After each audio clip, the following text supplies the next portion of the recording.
Good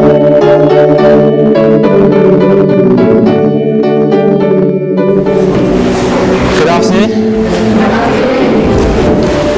Just want to recap a little bit. We talked about Revelation chapter 10, and we talked a little bit about the 10 virgins. And the last quote was where Sister White says, "We've got nothing to fear for the future, lest we forget how He has led us and the teachings in the past."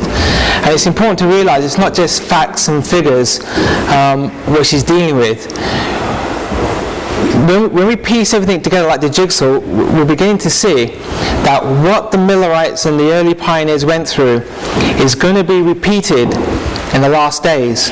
So all the issues that they dealt with, all the crisis they dealt with, all the apostasies they dealt with, is going to be repeated in the very last days.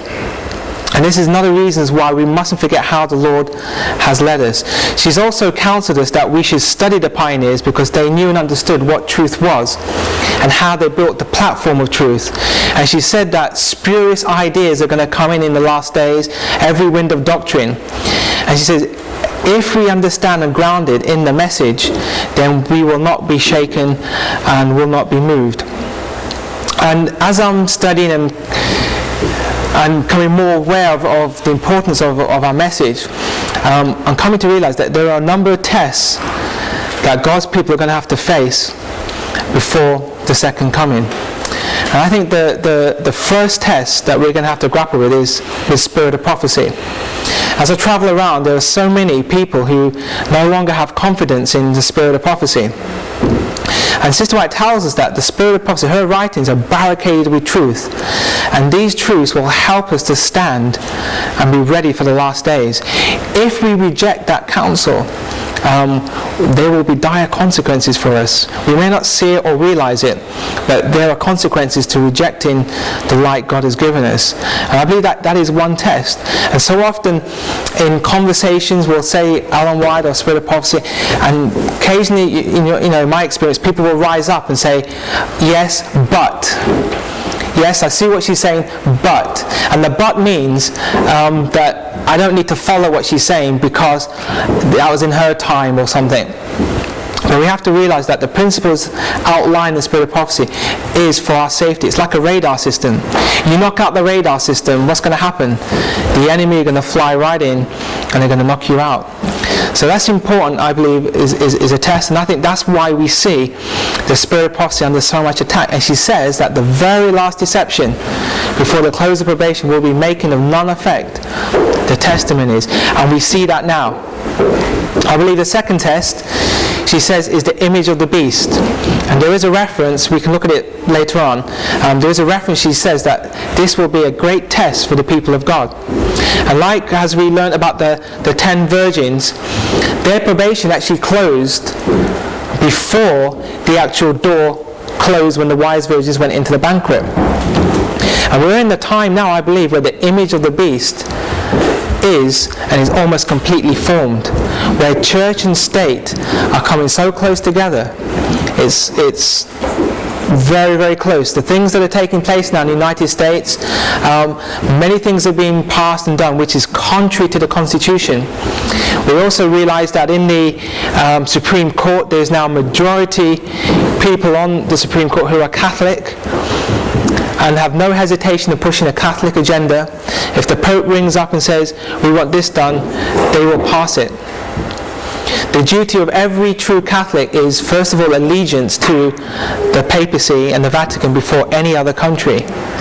And then she says the third great test will be the national Sunday law.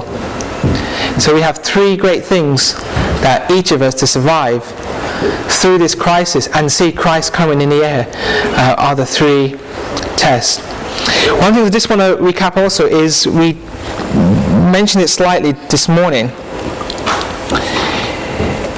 is this issue about the daily. What's happened is there's all kinds of viewpoints now on the daily, what the abomination of desolation is. And again, if we go back to the pioneer position and how things stood, we have a sure foundation. We find this quotation in early writings He says, I have seen that the 1843 chart was directed by the hand of the Lord, and that it should not be altered, that the figures were as he wanted them, that his hand was over and hid a mistake in some of the figures, so that none could see it until his hand was removed. Then I saw in relation to the daily that the word sacrifice was supplied by man's wisdom and does not belong to the text, and that the Lord gave the what view? That the Lord gave the correct view of it to those who gave the judgment hour cry. Who gave the judgment hour cry? The Millerites. So now we have direct inspiration that says that the Lord gave them the correct view. So any other view other than what this view they had can only be an incorrect view. Does that make sense? You can't have any dual applications. You either have a correct view or an incorrect view. When union existed before 1844, nearly all were what? United on the correct view of the daily. But in the confusion since 1844, other views have been embraced, and darkness and confusion have followed. Time has not been a test since 1844, and it will never again be a test. At this time when Sister Wright's writing, actually if we just back up a little bit, William Miller, he presented this new view of the daily, which was totally different to the accepted Protestant view. The accepted Protestant view was Christ's heavenly ministry. That was what the daily was. Then William Miller, studying 2 Thessalonians, he then started reading what the man of sin was, and what the abomination and the issues taking place there. And he backed it up and went back to the book of Daniel, and he was able to piece together that the daily was paganism, and that the abomination of desolation was then the man of sin, being the papacy and the Pope. So he had the correct view.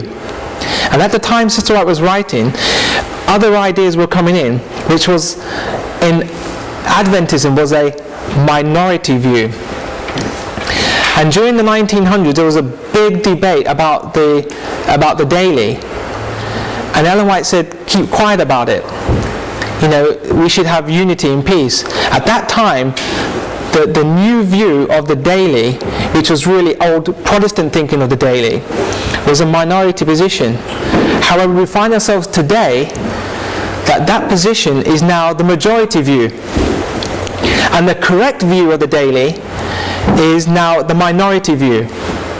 And the reason why it's important, because when you look at the daily where it's found in the book of Daniel, there's some very important principles attached to it. Some are the 1290 time period and the 1335 time period. If we remove the landmark of the daily, we then start reinterpreting new timelines, and 1290 and 1335 applies to different times and dates. We've been told that in relation to time, it's been fixed. There's no more test on time. And this is one of the reasons why the correct view of the daily is important in understanding what's going to take place during this time. So I just wanted to recap, because I know that was part of what was dealing with earlier on. But it just gives you an example of when we depart from inspiration, or when we depart from the writings of the pioneers, we start accepting all kinds of winds of doctrine, and we go off on all kinds of tangents. Okay, we're going to start part 4.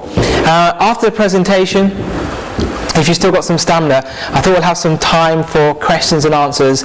I know you've not really had time to see part 1 and part 2, but if there's any areas of the pioneers or church history, then we can bring that up on the questions and answers. By 1874, America was being conquered. Ribbons of steel followed the pioneers westward. Wherever new lines of travel, the pioneers went with them. To more and more places in America, Adventist missionaries traveled, building churches, schools, and publishing houses. One of the things Sister White tells us about our churches, she says it's good counsel that our churches should stay small. up to around about 100, and then when you got to a certain size, break off and you mushroom. She never encouraged big gigantic churches. She always encouraged lots of little small churches all over the place so that the truth will disseminate quickly and more effectively. But was North America to be the limit of the Seventh-day Adventist church outreach? This little church that had begun only a decade or so earlier, was it being asked to reach over the seas, to Europe, to the islands of the Pacific, to all the world?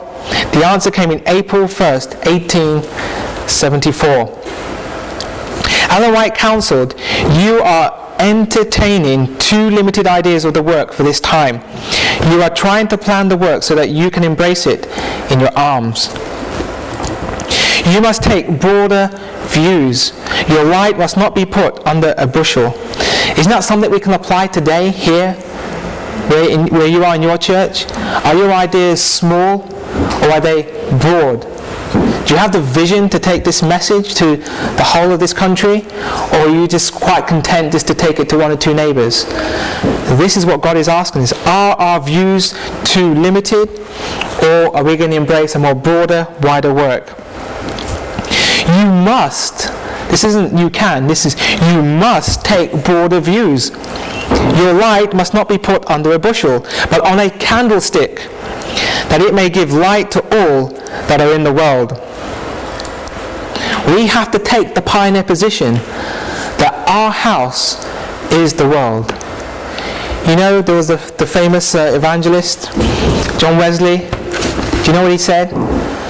He said, "My world is a pulpit." Is the world your pulpit, or are you just content with that little small section?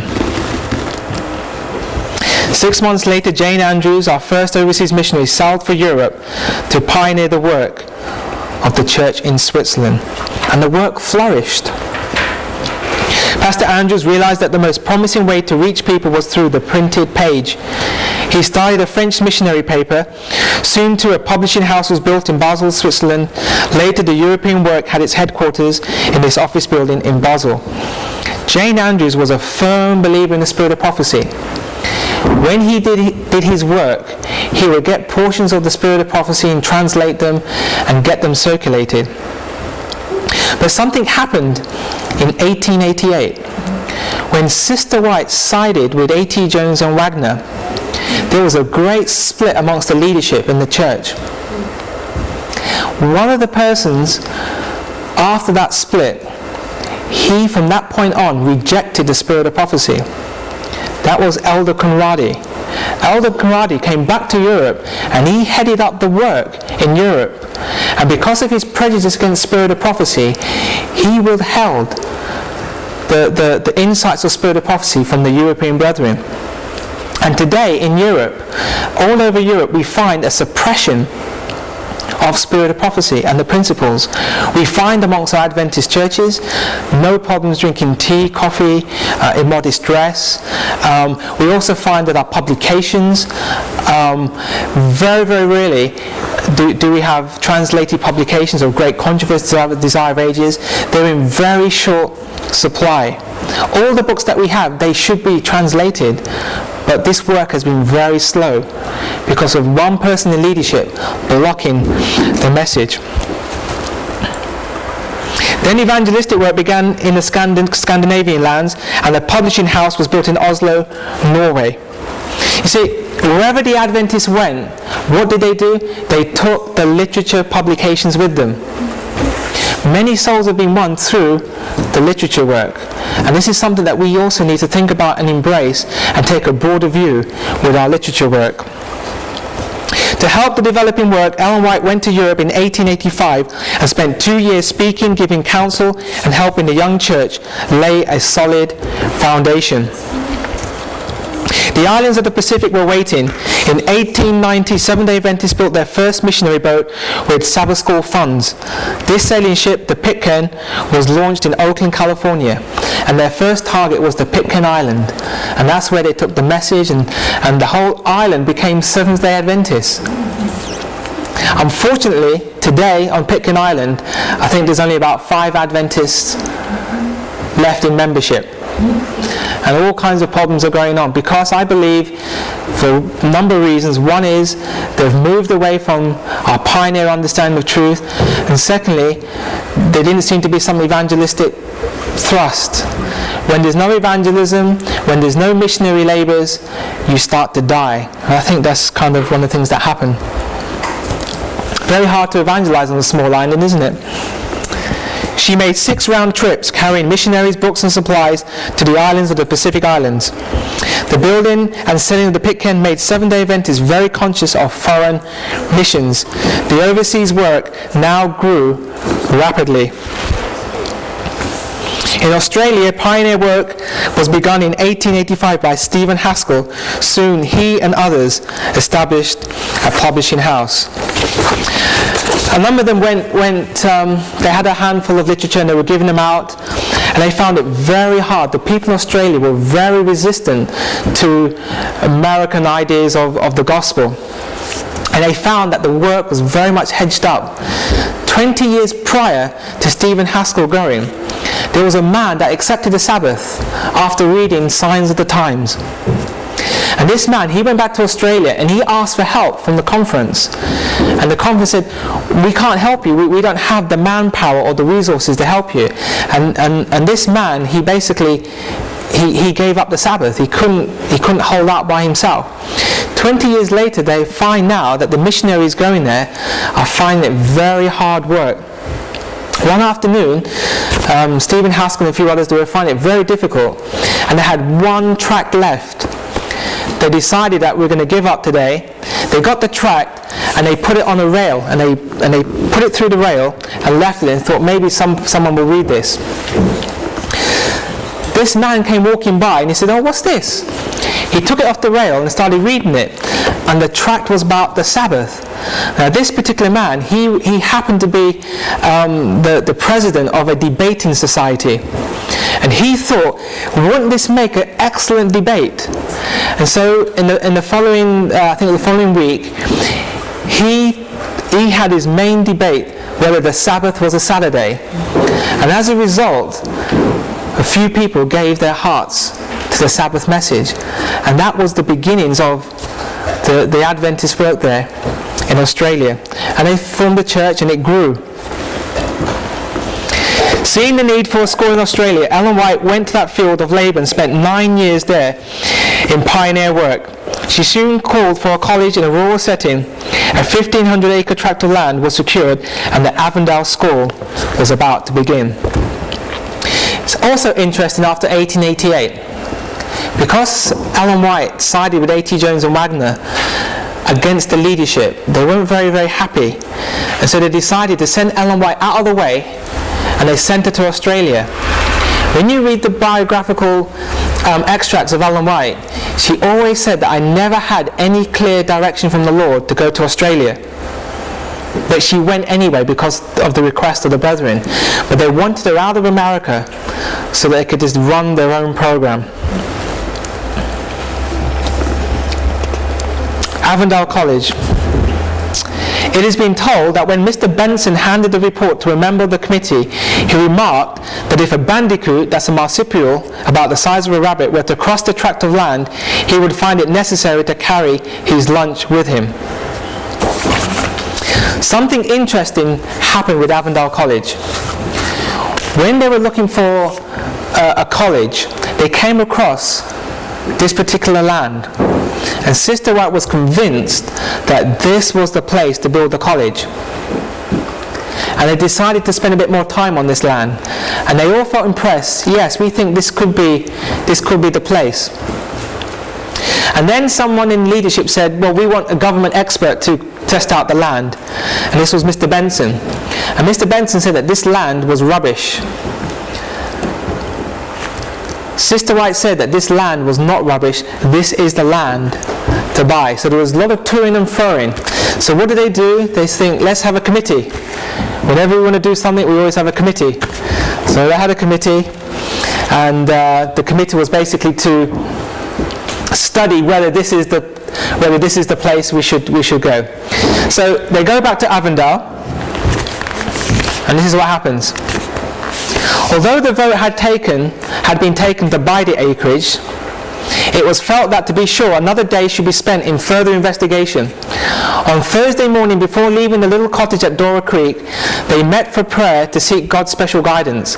As Ellen White prayed, she felt impressed to plead with God for some token, some special evidence that would make certain to all present that they were moving in God's providence. In the group that morning was Elder McCullough, who, afflicted with diseased lungs and throat, was losing ground physically.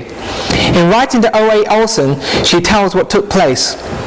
While we were all bowed in prayer, the Lord rolled upon me the burden of prayer for Brother McCullough, that he should be blessed, strengthened, and healed.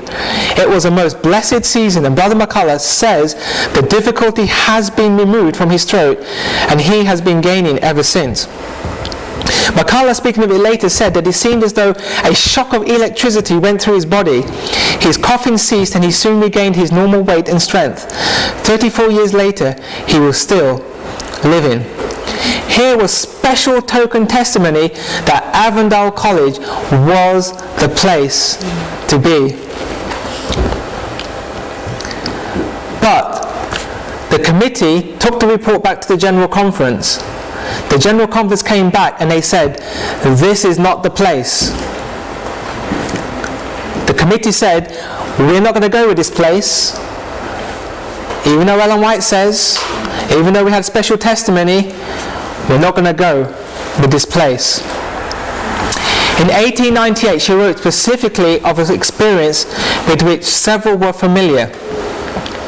Before I visited Korenbong, the Lord gave me a dream.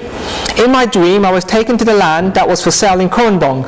Several of our brethren had been solicited to visit the land, and I dreamed that I was walking upon the ground. I came to a neat cut furrow that had been ploughed 1/4 of a yard deep and 2 yards in length. Two of the brethren who had been acquainted with the rich soil of Iowa were standing before the furrow and saying, this is not good land, the soil is not favorable. But one who has often spoken in council was present also, and he said, false witness has been born of this land. Then he described the properties of the different layers of earth. He explained the science of the soil and said that this land was adapted to the growth of fruit and vegetables, and that if well worked, it will produce its treasures for the benefit of man.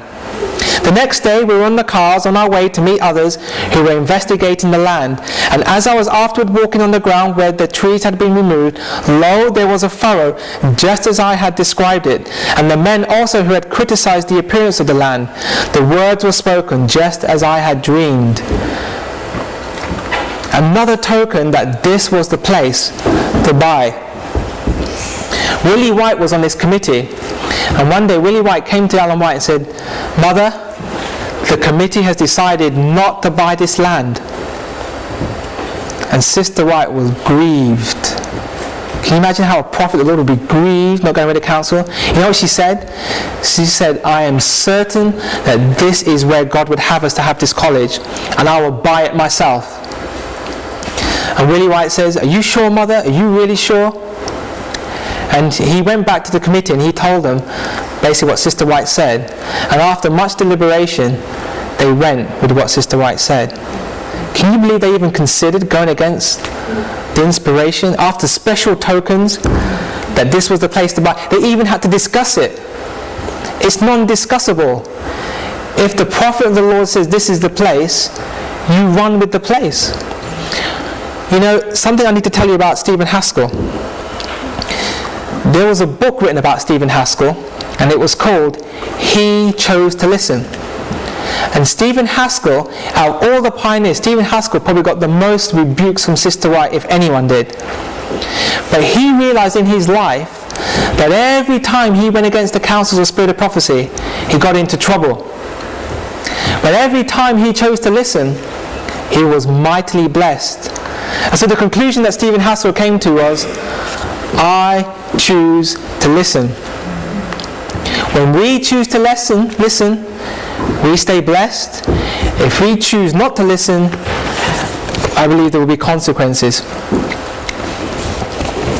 Ellen White purchased the land nearby and built a home, Sunnyside, she called it, close to the Avondale School. She lived here and did her writing for several years. The Avondale School was patterned closely to the Divine Counsel. It became an ideal or model school, the blueprint school, among Seventh-day Adventists around the world. There was another incident that took place in Avondale. The teachers there, they decided, let's have a holiday today. In fact, what we'll do, we'll have a sports day. And the equivalent today will be, let's have an inter-church sports competition. So they had an inter-class cricket match, I believe.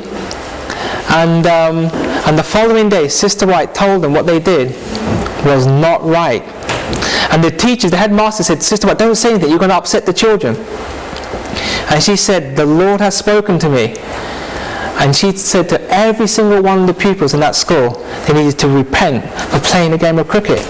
Now that may sound a little bit fanatic, extreme, but what has God called us? What has He called us as a people to do? Has He called us to play cricket matches? Football matches? I don't think so. When we read the counsel, she tells us that competitive sports was designed by Satan. Football was designed by Satan.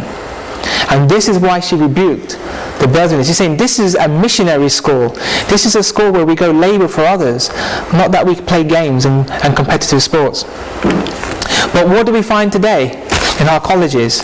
We find gymnasiums and schools playing footballs and inter-colleges football matches. In fact, I believe,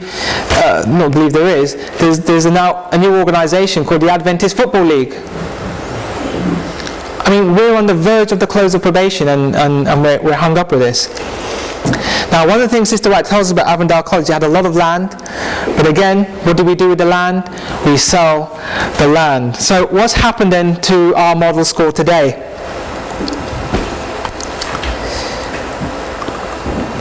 Fortunately today it promotes Desmond Ford. Desmond Ford was one of the instrumental people that brought in problems within our church with the new theology. But today, Avondale College, they want to bring Desmond Ford back to come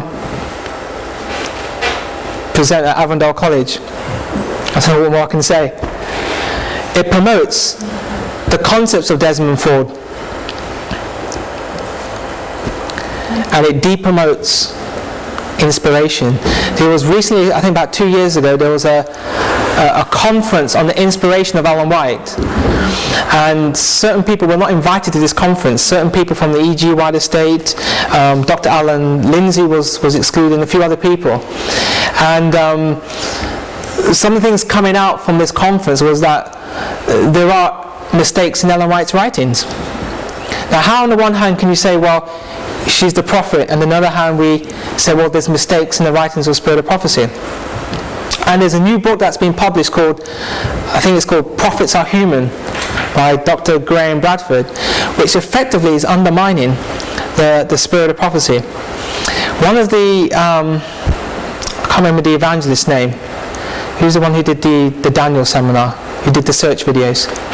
Jeff Yulden, Pastor Jeff Yulden, he got a little bit upset about what's going on with Spirit of Prophecy. Jeff Yulden he believes that Spirit of Prophecy is the inspired counsel from God, and he decided to set up another conference where he invited people to come from the Ellen White estate and certain other speakers, where they went through these issues, these attacks on Ellen White, and they said, look, let's discuss these issues, and they brought about and strengthened the position of Spirit of Prophecy.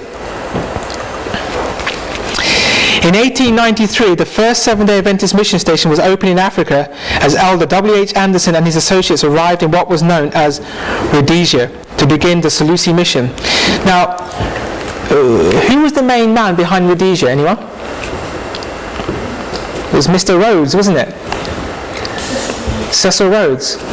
And it so happened that one of these Adventist missionaries, they went to Cecil Rhodes. Actually, they went to a governor and they said, we need help. We're looking for a school. We're looking to set up a little medical clinic.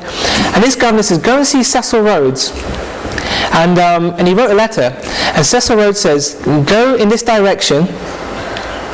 And then he says, go as many miles as you want to in one direction and as many miles as you want in the other direction. And the chap did it, and he said, whatever mileage that was, you can have that as your land, free of charge. And that's how the work started in Rhodesia. Pioneer missionary work was not finished in America. After the Civil War, little was done for the blacks of the South. Ellen White made numerous appeals for this needy field. Then in 1894, his son James Edson built a missionary boat, the Morning Star. Now, I just want to bring a couple of points here. Sister White and the pioneers come under a lot of attack for being racist. A lot of ideas are coming out today that the pioneers were racist and Ellen White was racist. She did much, and she did as much as she could for the work of the blacks in the South. She put money into it. She encouraged work. She encouraged her brothers and sisters to start work there. Sister White was not racist.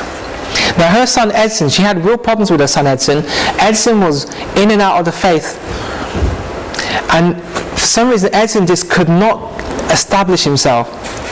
And one day Ellen White, she had a dream about Edson.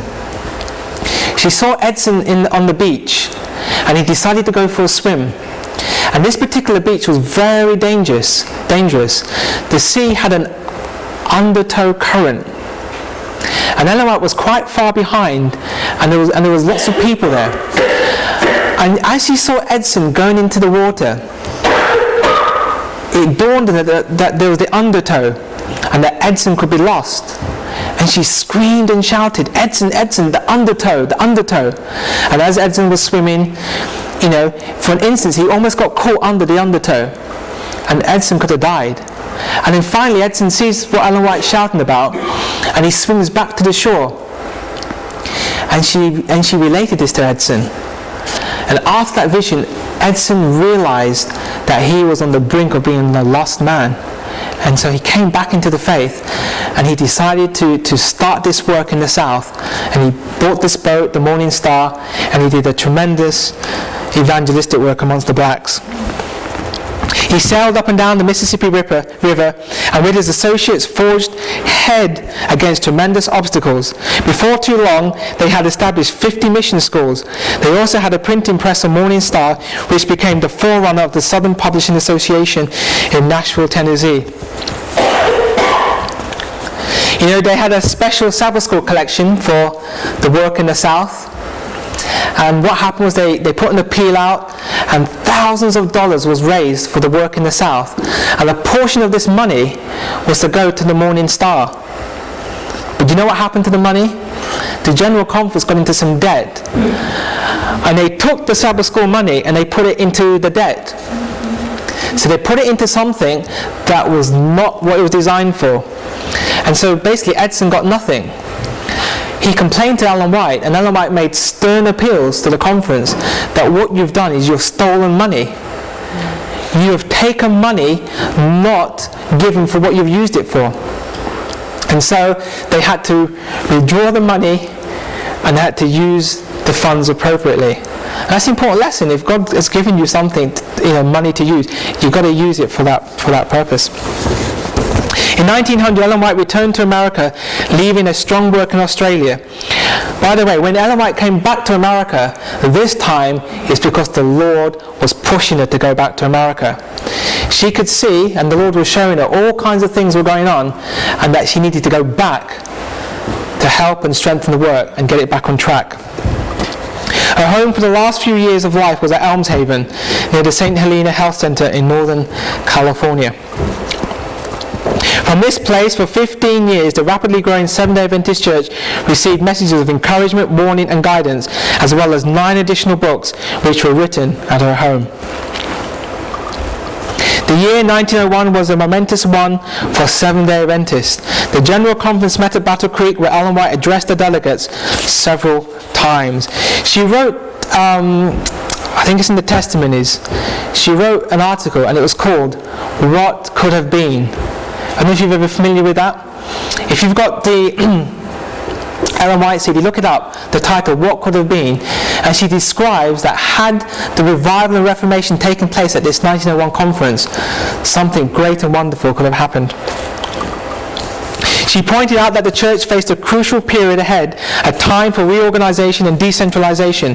She warned against the spiritual decline among the leaders, and that if these leaders failed to follow God's counsel, he will speak in a way impossible to ignore. There's a story that goes, there was a man called Elder Andreasen. And Elder Andreasen, he became a Seventh-day Adventist, and he trained to be a pastor. At the college he trained to be a pastor, there used to be a group of pastors that would regularly meet. And these pastors would have discussions about Ellen White. And the majority of the discussions would go along basically how Ellen White's a bit retarded, a bit mental. She doesn't know what she's talking about. She's a bit mixed up. And since James White's died, she hasn't really got it together. And this is how Andreasen came into this environment. He's thinking, oh, who is this Ellen White? Yeah, maybe she's a bit ditty. Used to call her a bit an old ditty. And then he came across the book Desire of Ages. And as he read the Desire of Ages, he said, this book is powerful. This woman couldn't have written this book. It's impossible. If this woman really wrote this book, then she is an inspired prophet. But she couldn't have written this book. So he went out on a mission. He went to Elmshaven, and he went to Ellen White for a personal interview, and he says, look, can I look at your original documents? She said, you can have free access to the vaults. You can do what you like in the vaults. And he got the published copy of Desire of Ages, and he went to her original handwriting of Desire of Ages. And he saw word for word, except for some spelling mistakes and grammatical changes, that she wrote Desire of Ages. And from that point on, he became convinced that this woman was the prophet of God. The church was reorganized, but not how and thoroughly how it should have been. A.G. Daniels was chosen to head the world work, and soon 500 men around the world shared the responsibilities previously carried by only 13 men in Battle Creek. The way was now opening for great advances. A.G. Daniels, by the way, he started off well. He was like an apprentice for James White, but as the years grew on, A.G. Daniels took strong position against Sister White. He rejected a number of her counsels. One of the issues was on vegetarian lifestyle. A.G. Daniels was an avid meat eater, and he was blocking and causing a lot of resistance to the health and temperance movement. And he caused a lot of stumbling blocks. A.G. Daniels also caused a lot of stumbling blocks with Madison College. He caused a lot of problems. A.G. Daniels, unfortunately, he died of cancer, and a lot of it was to do with his diet. A.G. Daniels was one who did not choose to listen, sad to say. However, in two of our great institutions in Battle Creek, the Sanitarium and the Review and Herald Publishing House, things went on as usual. Clear messages of warning of needed changes went unheeded, and suddenly events began to speak for themselves. You see, if we reject the counsel, things will happen. On the night of February 18th, 1902, the cry of "Fire, fire" was heard, and the Battle Creek Sanitarium burned to the ground. What was amazing, not one life was lost.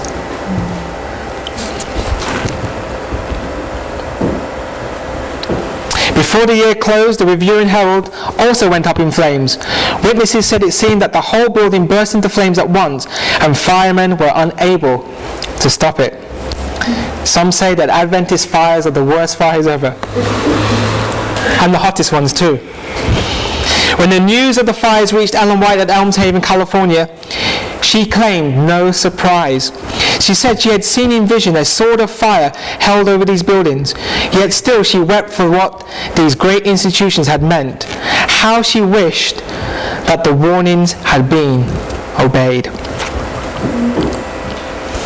When asked a few months later at the 1903 General Conference, where should we rebuild our headquarters in the publishing house, she said the Lord had shown her they should be on the East Coast. Her message was, get out of Battle Creek.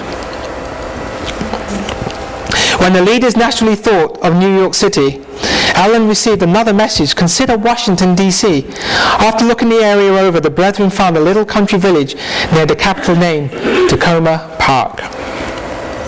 Soon the General Conference headquarters and the Review and Herald publishing buildings were built on the edge of Tacoma Park. Ellen White also saw that we must have a college near the new headquarters. The General Conference leaders crossed Sligo Creek into Maryland and purchased 50 acres of land. Here they built WNC, and now named Columbia Union College.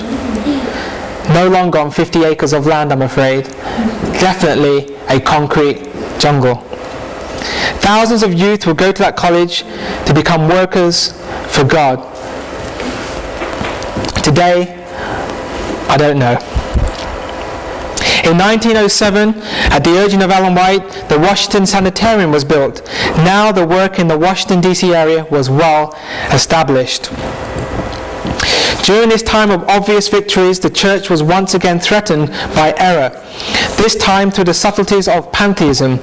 Dr. J.H. Kellogg confused the personality of God with the power of God. This philosophy appeared in his book, The Living Temple. Kellogg was warned time after time to refrain from his teachings, but he refused.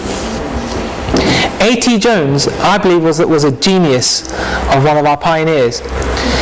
He was given a call to come to Washington, D.C., but he was also asked by the request of Dr. Kellogg to come to Battle Creek. Sister White warned him, counseled him, do not go to Battle Creek. What did A.T. Jones do? He went to Battle Creek. What happened to A.T. Jones? He eventually left the church. This is what happens. We go against the council, we're going to get into trouble. And we're told that the work of Kellogg was the bringing about of the alpha of apostasy. And one of the other things that came about with Kellogg was a rejection of the health message. Because Kellogg was so intimately into the health, they got rid of Kellogg. They said, we want nothing to do with health. But that was a great mistake and a great loss to the church. Ellen White's warning messages from her home in Albershaven regarding these strange new teachings are now found in the testimonies and in the ministry of healing. Already in her 80s, Ellen White now led out in a new frontier. While in Australia, she was shown in vision that we would secure properties in Southern California for reasonable prices. In these places, we should begin rural sanitariums. The first such institution was the Pot Sanitarium near San Diego. Ellen White herself borrowed $2,000 with another $2,000 from her sister Gotzian and paid for this institution. Because the conference would not put money into the work, she put her own money in, bought the land, bought the sanitarium, and said to the church, here, run it. This later became the Paradise Valley Hospital. Sister White's clear. We were to have sanitariums, places where people can come and learn about natural remedies, places where people can come for healing and rest. The council was not to build hospitals. Our council was not to go into drugs and drug therapy. And now we find ourselves that we don't have sanitariums anymore. We have hospitals. And what do we find with our hospitals? The majority of them are bankrupt. And what do we find with those that are just about surviving? We're in league with the Catholics. The Catholics are now taking over our hospitals and running our Adventist hospitals. That was not the plan that God had for us. Next, Ellen White encouraged the purchase of the Glendale Hotel at a fraction of its cost. Today, what do we have? Hospital. But this was only the beginning. Near Redlands at Loma Linda, a sanitarium was for sale worth $140,000. It was being offered for only $80,000, but the local conference, with only 1,100 members, was already $40,000 in debt. Ellen continued to encourage the purchase of the property, and when it was re-offered for only $40,000, Elder J.A. Burden arranged to buy it. He put his own money to secure it as a deposit. And after strong appeals, the brethren rallied behind him. Loma Linda was initially resisted by the conference. It was then accepted by the local conference, but was always resisted by the general conference. But Ellen White, she pushed and pushed and pushed. You see, when God gives you a message, what are you going to do with it? Are you going to sit down, or are you going to push and push and push? Here Ellen White stood and declared that these were the very buildings God had shown him in vision, and that someday soon physicians will be trained at this institution. You see, Loma Linda, it was called, do you know what it was originally called? The College of Medical Evangelists. What's a medical evangelist? It's an evangelist that does medical work. This was the purpose of Loma Linda, to train medical evangelists. And through the dialogue, she had along with J.A. Bird, they had this dream that we will be so advanced in this work that we will be we have a classified qualification all by ourselves. At that time, I think it was the chiropractors or the osteopaths, it was one of those. They were fighting for their rights. At the same time, you had the American Medical Association, and they were saying to the government that all medical institutions should become a member of the American Medical Association. The chiropractors or the osteopaths, they were saying, we want to have our own association. And they pressed it so that they became a recognized institute, separate to the American Medical Association. And this was the vision that some had with Loma Linda, that we would have our own class of association. But unfortunately, do you know what happened to Loma Linda? They decided to join the American Medical Association, and step by step, it no longer called the College of Medical Evangelists. It became Loma Linda University. As a result, a lot more money had to be spent on there, drug therapy, and also you could no longer have restricted Adventist personnel. It had to be open up to any member of the public, any qualified member. The other thing also was to get on the course for Loma Linda, you had to have an accredited education. So originally you had Loma Linda, you had the College of Medical Evangelists, so that all our young people could train up and go to this college to become medical evangelists. Then it joins the American Medical Association, where they say any people joining this college, they have to have accredited qualification. So all the Adventist schools that were not accredited with the state, one by one, had to become accredited with the state so they could then send their graduates to Loma Linda. And we got ourselves into a spiraling mess. Today, we are no longer churning out medical evangelists. Yes, it's Loma Linda's famous, it's got doctors and nurses, but are they medical evangelists?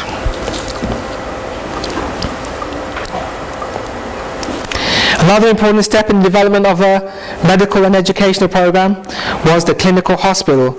Again, we were not instructed to have hospitals. This was named in honor of the Whites, the White Memorial Hospital. We thought, what we'll do something we're not really supposed to do, and we'll do it in honor of James White. That's good, isn't it? Here for many years, medical students from Loma Linda completed their medical studies. Endeavouring to meet the need for development of wholesome, healthful food, Loma Linda Foods was begun in 1905, thus joining dozens of other vegetarian food plants all over the world. Today, what has happened to Loma Linda Foods? Like every other Adventist health foods, we don't own it anymore. We don't own Loma Linda Foods anymore. We don't own Granos anymore. We don't own Worthington Foods anymore. Sold. I remember one person's telling us, he says, a lot of these vegetarian foods you'd call image to the beast, because you'd have the beast and then you have all these artificial things which are so full of fat, salt and artificial ingredients that you're actually better off with the real thing. Some of the things we were coming up with were not health foods.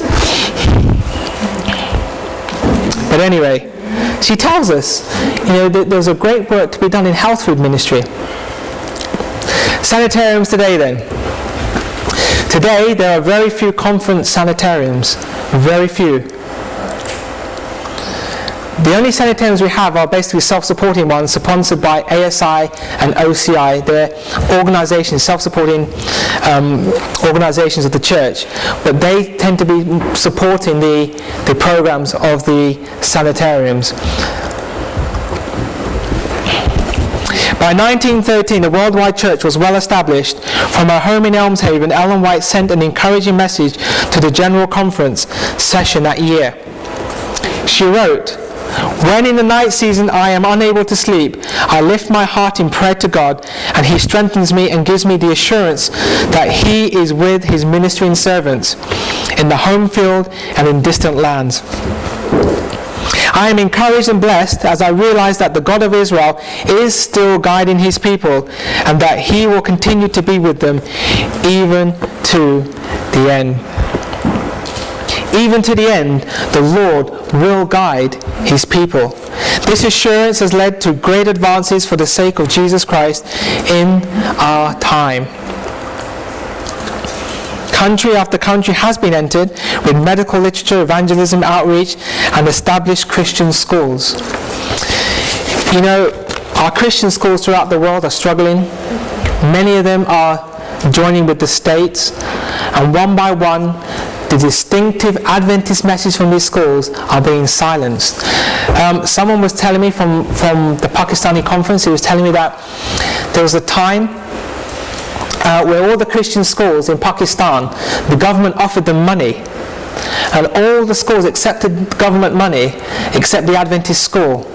A few years later, the government changed in Pakistan, and they turned around and said, "Because we've given you money, we're now taking over your school."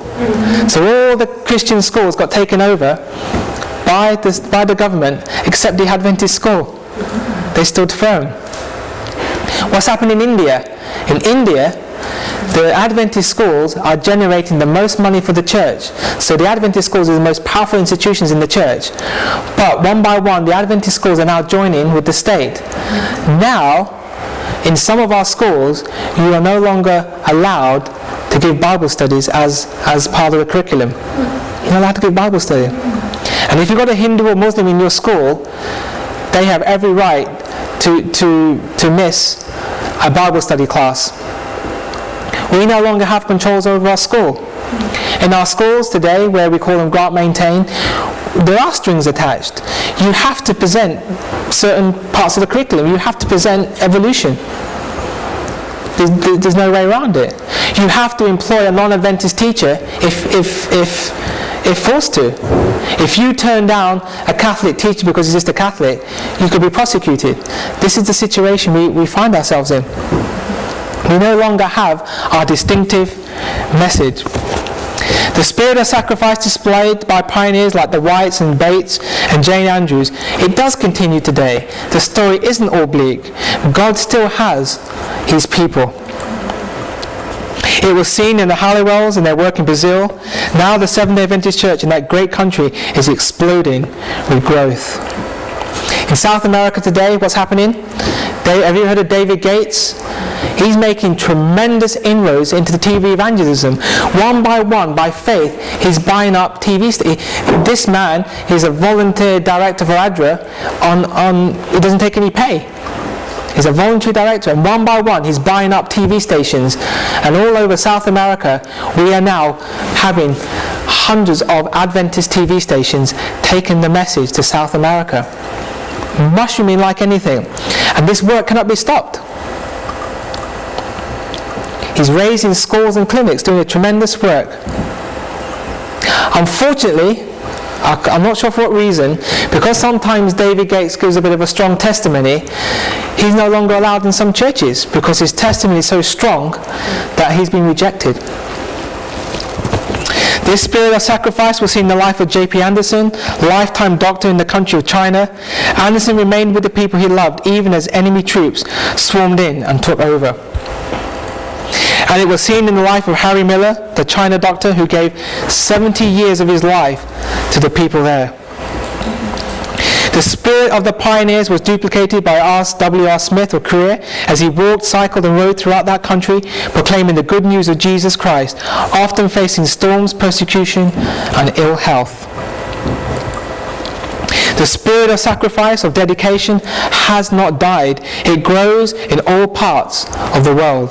The question is, are we going to be a part of that movement?